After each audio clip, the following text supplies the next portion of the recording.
नमस्ते विद्यार्थी मित्रांनो. MSBT photocopy आणि इव्हॅल्युएशनची डेट लिंक जी आहे ती ॲक्टिवेट झालेली आहे. इथे बघा एक्झामिनेशनमध्ये या ठिकाणी व्हेरिफिकेशन रिअसेसमेंट, ठीक आहे. याच्यावरती क्लिक केल्यानंतर अशा प्रकारचा इंटरफेस ओपन होतो. इथे तुम्हाला तुमचा एनरोलमेंट नंबर म्हणजे युजर नेम आणि पासवर्ड, युजर नेमच्या ठिकाणी एनरोलमेंट नंबर टाकायचा, पासवर्डच्या ठिकाणी पासवर्ड आणि त्या ठिकाणी कॅप्चाच्या ठिकाणी कॅप्चा टाकायचा आहे, बरोबर. आता लॉग इन केल्यावर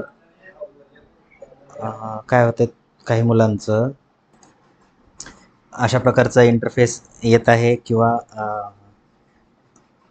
लॉग इन अटेम्प्ट रिजेक्टेड असा असा मेसेज येत आहे, ठीक आहे. तर अशा वेळेस काय करायचं आहे तुम्हाला, तर तुमच्या कॉलेजमध्ये जायचं आहे. तुमच्या कॉलेजच्या प्रिन्सिपल लॉग इनमधून तुमचे फॉर्म भरले जात आहेत, ठीक आहे. आमच्या कॉलेजमध्ये पण सेम प्रॉब्लेम सुरू आहे.